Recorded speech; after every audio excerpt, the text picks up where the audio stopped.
Welcome to Canvas Projects, a virtual program offering from the Pflugerville Public Library. I'm Meg Miller, an Adult Services Librarian, here with another fun project geared to ages 12 and up for you to complete. Those who registered through the library calendar can pick up their material supply kits, and for everyone else watching, we hope you give these techniques a try. This month's project is a textured canvas. Let's start with a look at the supplies being provided. So in our bags this month, we have several things. So you are going to have your small 5x7 canvas panel.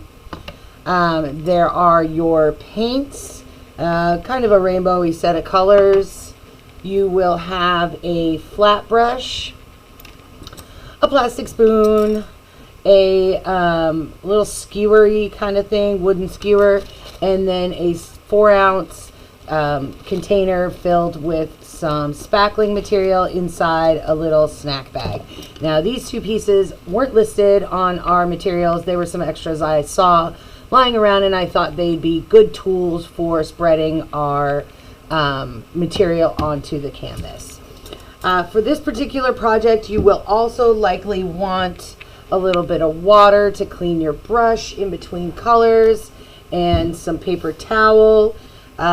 You could cover your workspace yourself in an apron, your hands if you're a little bit concerned about getting this stuff on your hands. So it is just the DAP Drydex heavyweight spackling, and yes, we went through this whole gallon filling these 45 kits for folks to do this project, as well as a little bit beyond that.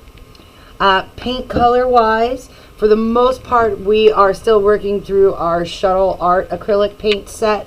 So everyone got the black, the purple, green, lemon yellow, bright and sunny, the red, and then that sixth color, because if you've watched any of our videos, you know I love a sparkle. You are getting the blue flash color shift.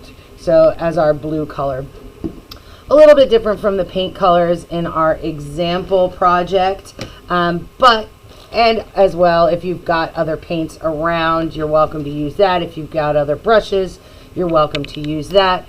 Really what you're going to be starting with is the spackling material. We can set that paint aside. Dolloped a little water. I'm just going to use my paper towel to do that. I'm going to set my paints aside. I'm going to bring in some tools. If you've got a plastic knife, if you've got some clay tools, other things, a number of other things will work to have you help you put down your spackling material. You also want to decide whether you're going to go for kind of a landscape size or a portrait size in the direction where you put your material on. If you prefer a little bit more structure in how you're putting things down, definitely draw on your canvas with a pencil so you can kind of see where you're going to put things. Now I'm not going to get rid of this bag. I'm going to kind of hang on to it. And another tool you might be interested in grabbing is a pair of scissors, because I'm actually going to use this little Ziploc as a piping bag in similar, so that I can lay down some of my material for my texture. But one of the big kind of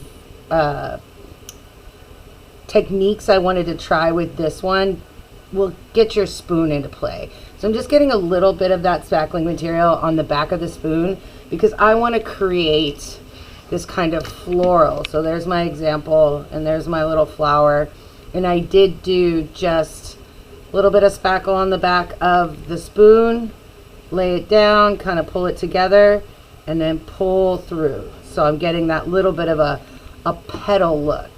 And I'm going to come just next to it with a little more. I am not very worried about perfection. We're just getting this kind of first layer of petals down, just kind of balling it all up in one little spot and then pulling down with my spoon. I love how that one kind of didn't stay rounded. Gives you a little bit of effect, because in nature nothing is perfect. So we want that little bit of difference in between each of our pieces.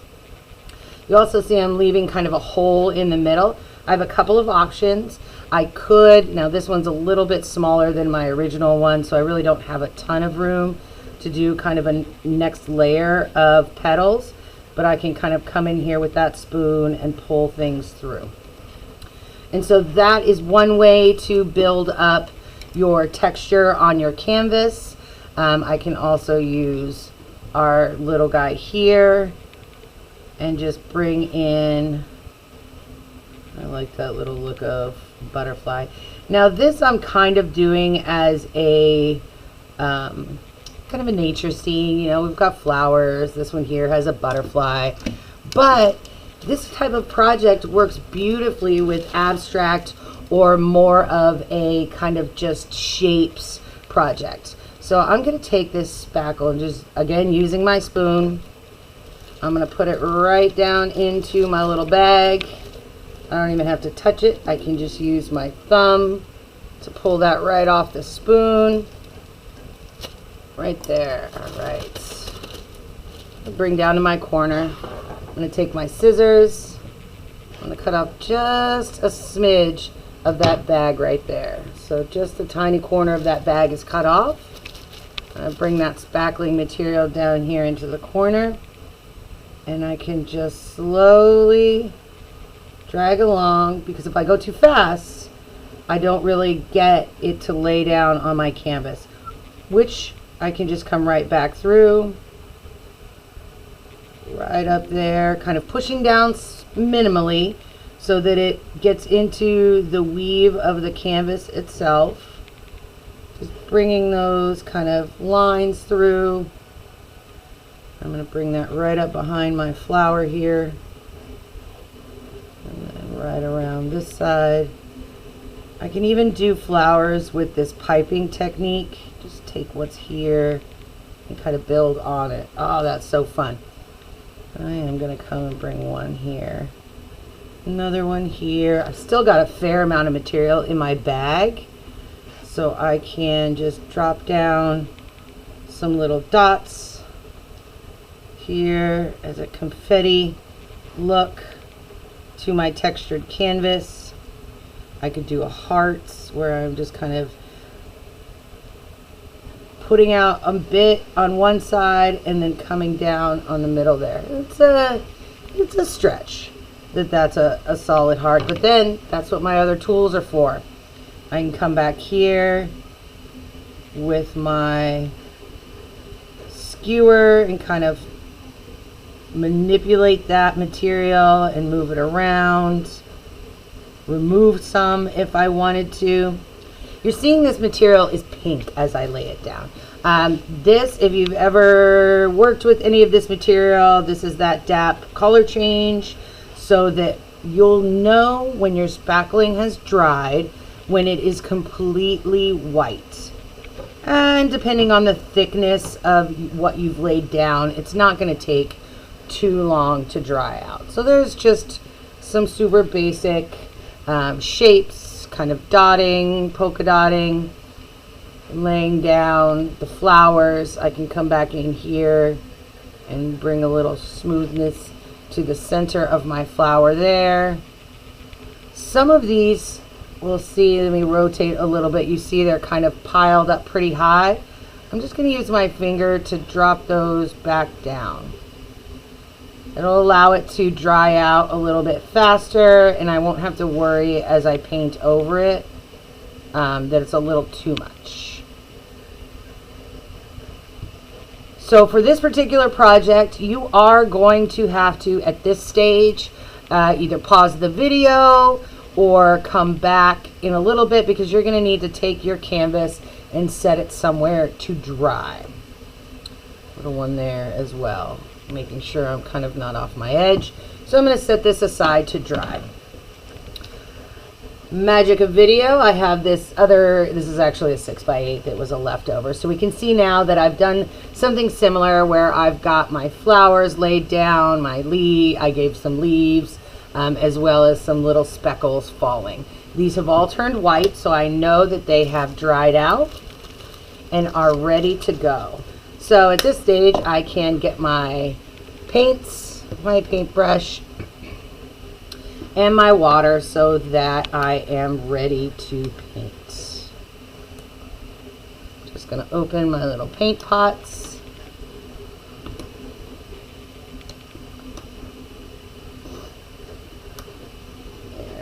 final one with the black. So let's see how this blue flash will look. Oh, that's nice. A little bit of a green to it, but as you lay it down. Now this is our lightest color. So you're going to get a little less coverage with this. Since it's not really a sky color, I felt like that would be all right. You can also use that to come back over some of the other colors if you wanted to. This is kind of a fun sky color. I'm going to just make sure I've got most of what's on my brush off. A little water to clean it, and let's come back in with some of this yellow. And I'm going to just dab right over my areas where I've created my little dots. You should have enough paint that you'd be able to mix some colors up if you'd like. And just some of these little dots. I would and did for this one do the background color, so I would have done that, this kind of color all the way through it, so that I would give that a little bit of time to kind of settle and dry as I start painting on that next layer and level up of our canvas, our textured project. Just mixing some of this yellow into this sky color here. That way I can clean off my brush and come back for another. This was a similar with the spoon technique, so I've got a couple layers of petals, as it were, to this particular flower, which is so fun. So I'm just going to use my brush to get kind of down there in the cracks. You can see on this where there's some white that still shows through. That is a part of the technique that you may like and really enjoy the look of, and you are welcome to do that. When you work on these projects, don't think of it as completely done, like as you come to the library and you're at a painting program and we have to finish by a certain time. A lot of these, you'll notice, have a bit of a wait piece. So we've done this first step, we're going to wait it out. You're going to come back and you're going to paint some. Think about coming back again a little while later after maybe a first layer of paint has dried, and you can come back in and add some more. I think I might have allowed this red to dry a little bit more before coming in with the purple for the edges, just because I know as I try to get into the internal petals, I'm a little bit more going to just get some mixing between that red and purple, which I may really want, and that is definitely a look to go for. And if I just had wanted it to be kind of separate, I could have waited until that red was a lot more dry. So give yourself time to be creative with these projects, but also go for it. It's just a lot of fun to give a try. You see here my one little stem is acting. I didn't have quite as much up there, but that's all right. I can come back through and paint with it.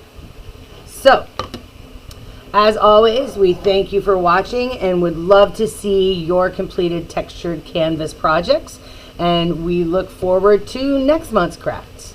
Thanks for watching.